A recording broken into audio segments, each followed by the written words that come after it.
Welcome to the podcast. We're kicking off the 4th season of the podcast, a space designed to have raw, real, and authentic conversations around health and wellness, featuring none other than our incredible pure ambassadors of wellness. Hi guys, my name is Vanessa Ortiz and I'm a biology major.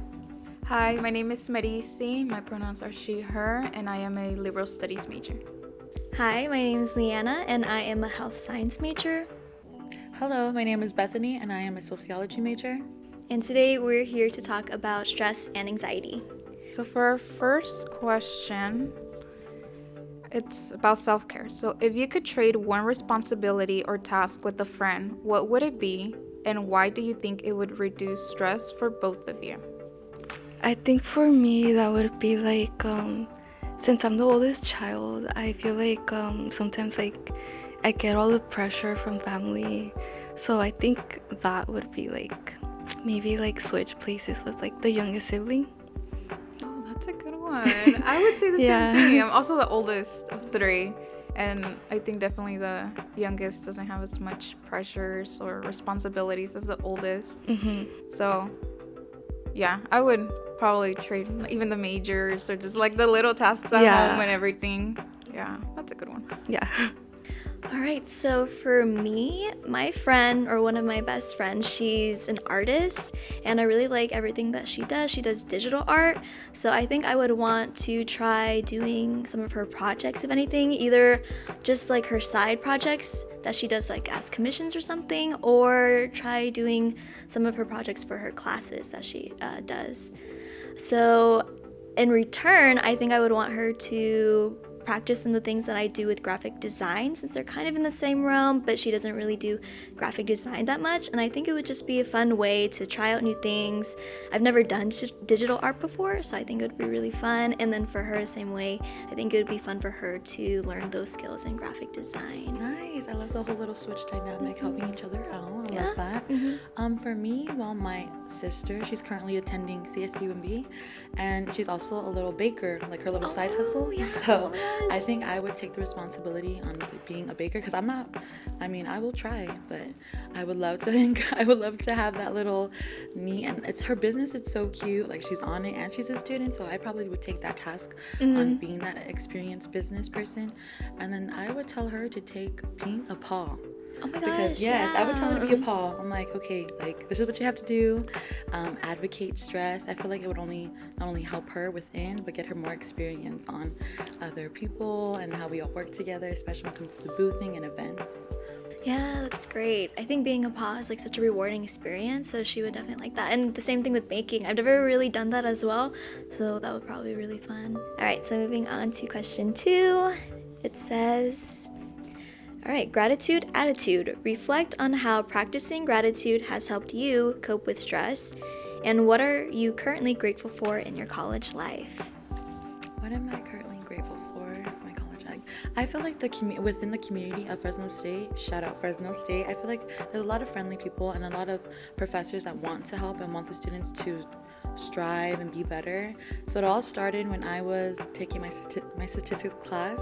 I think it was like 2 semesters ago, and I met a group of people, my little math crew, my little math club, and one of them actually introduced me into Dr. Jendian, and he was the one that actually gave me access to PAWs. He's the one that told me about PAWs. Wow, He's the one that told me about my other internship. So when I say community, I'm grateful for the community of Fresno State, because we like to, empower each other and see each other grow and prosper, like, within our futures. So that's what I'm grateful for, honestly. Like, that's like the biggest thing I am right now. Yeah, I feel the same way with our community. Especially for me, I'm a part of a club on campus, and that has been such an open environment for me to kind of just grow as a person and learn how to work on the team. I'm so grateful for especially the officer team that I'm a part of.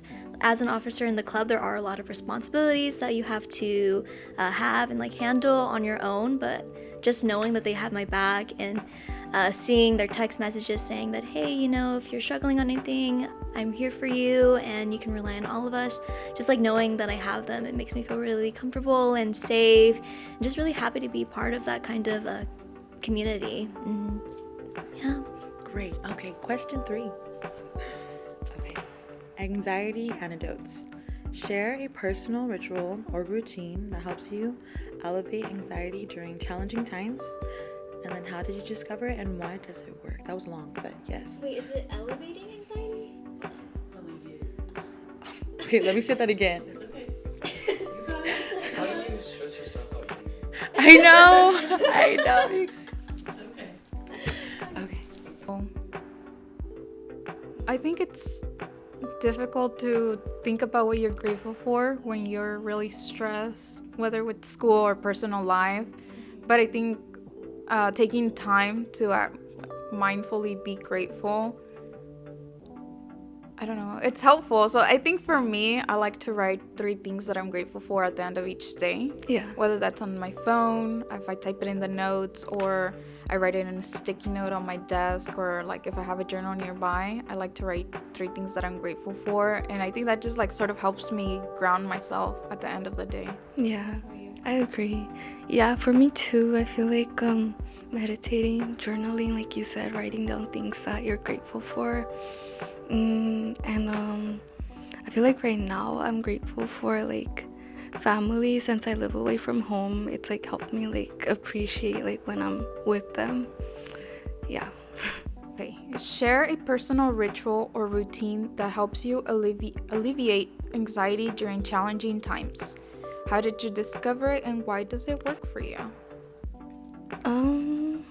Like taking walks, it helps my mind de-stress. Yeah, can't really think of anything.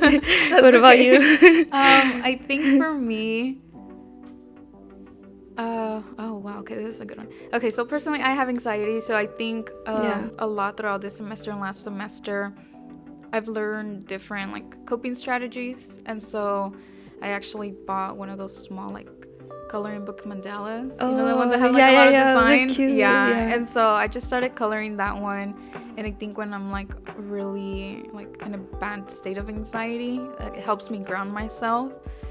And then I've also been trying to do like the deep breathing and then just sort of like ground myself, you know, if I need to like step away from my environment, whether I'm doing homework or I'm like having a conversation with somebody, that definitely helps me. And I think the more you practice it, the better. Easier it gets. Yeah, the easier it definitely gets. Yeah.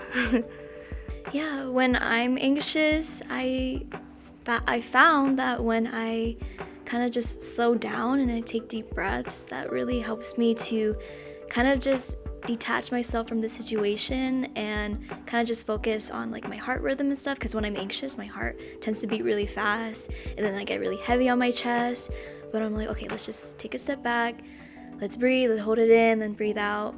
That really helps me. And I kind of just found that through like my friends or my mom. I'm like, how do I help myself out when like I'm feeling this type of way, and like what can I do to make myself feel better? If anything, they're like, you know, you could try breathing exercises, especially Paul. They also like make sure to emphasize like breathing techniques and stuff.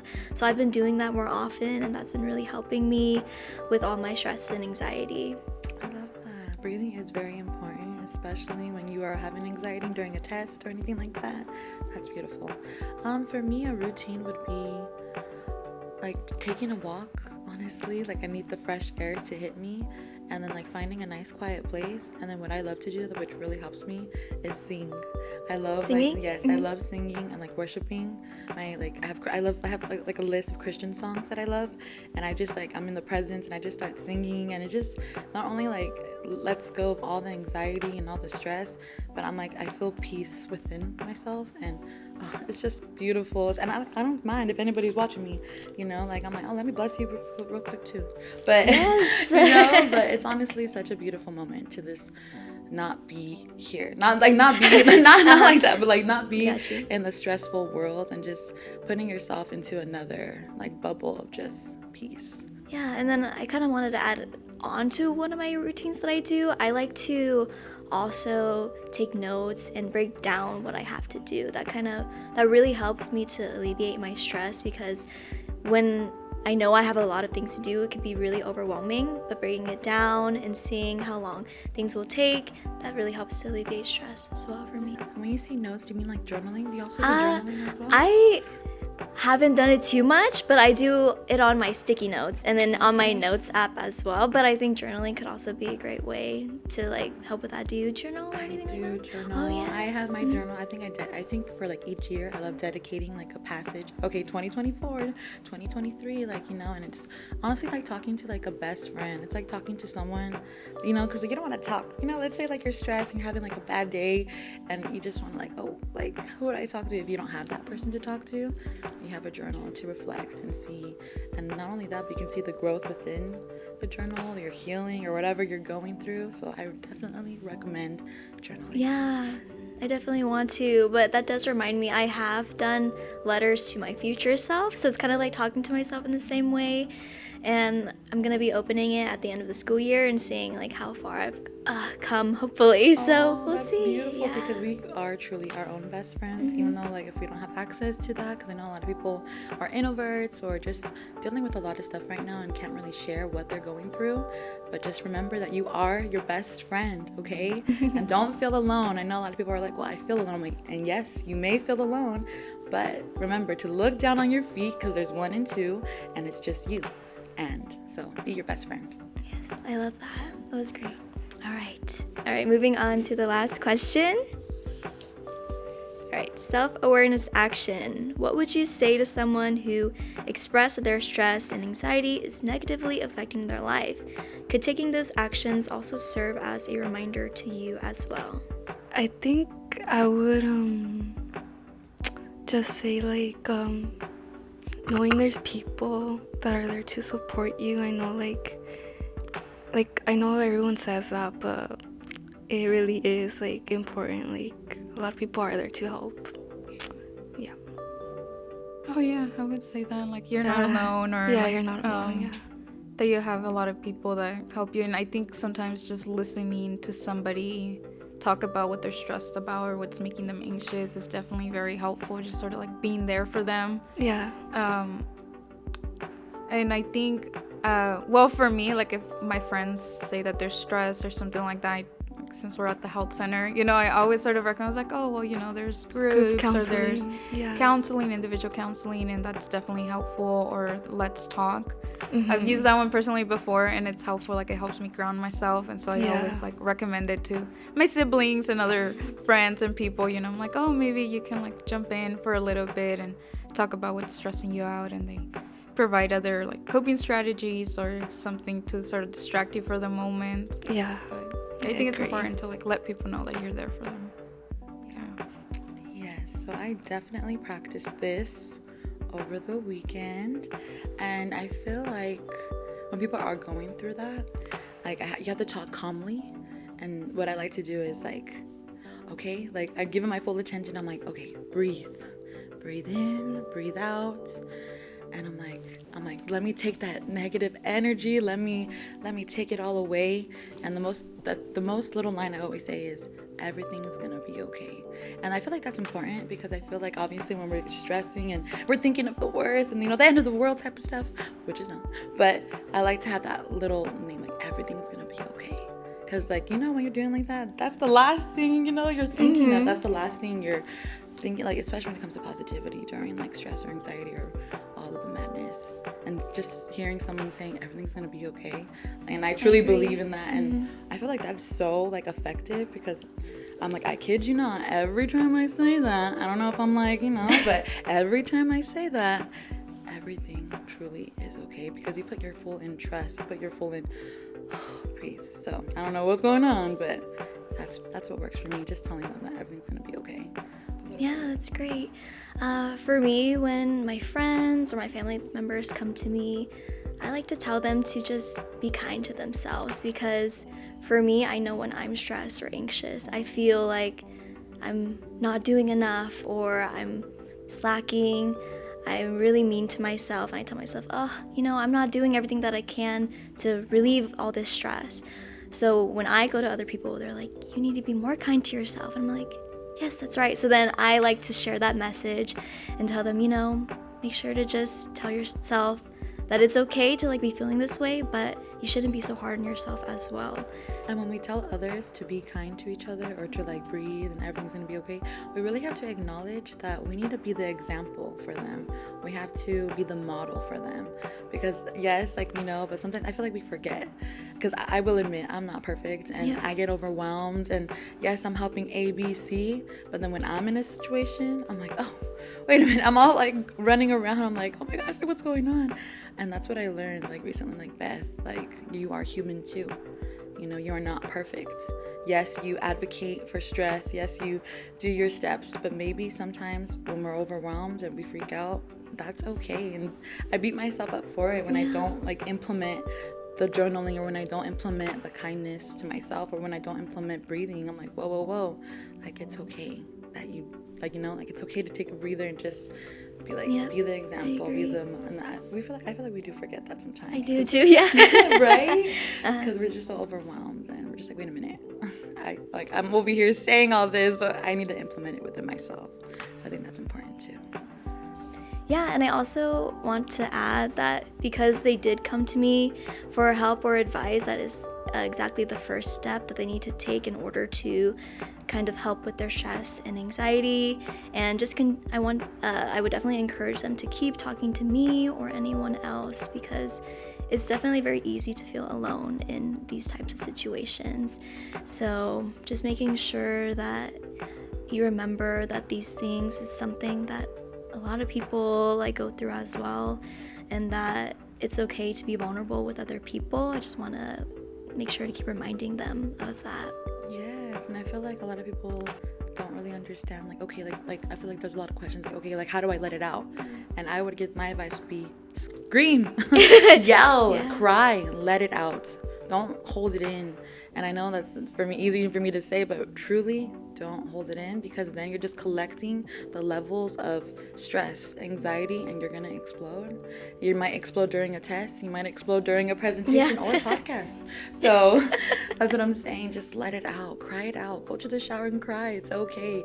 Go on a hike and scream. You know, make sure you're okay, but don't scream bloody murder. But just let it out. That's my advice, honestly. Just let it out, and you'll feel better. I truly believe that. We just want to remind you guys, especially with finals week and all of the things that you might have on your table, to just really break down all the tasks that you might have to do. Make sure to implement things that can be fun in your daily activities, homework, studying, things like that. It could be going for a walk out for a quick second, or drawing, doodling, journaling, as we were talking about, anything of that sort, just to kind of get your mind off of the things that you might be struggling with and to really take a breather. So during finals week, you guys, I know you guys are stressing. I know there's a load of work to do and you're implementing your calendar and freaking out. But honestly, before you go to class, go to the bathroom, or while you're doing your hair or putting your cologne on, look in the mirror and just say 3. Okay, maybe that might be too much. At least 1. All I'm asking for you to do is just one kind, nice thing to say to yourself. I love my eyebrows today. I love my smile. I love the way my hair looks today. Just one nice thing. And I also want to say to my students, not my students, but my graduates, hey, you guys, we made it. We finally made it. We have been working so hard. All the stresses, all the cries, all the essays, all the staying up late and the coffee nights. I just want to say congratulations, Fresno State 2024, because we made it and we deserve this, okay? And I'm proud of you guys. I'm proud of me, and I'm proud of all of you. And we're gonna walk down that stage all together. So I will see you guys there, and you guys got this. Go Bulldogs. Yes. Remember to stay positive, guys. Make sure you're following us on Instagram at FS Health Center, where we're going to share more opportunities to take that deeper dive into wellness and to have some fun at the same time. You can also visit our website at fresnostate.edu/health to learn more about the programs and services available at the Student Health and Counseling Center.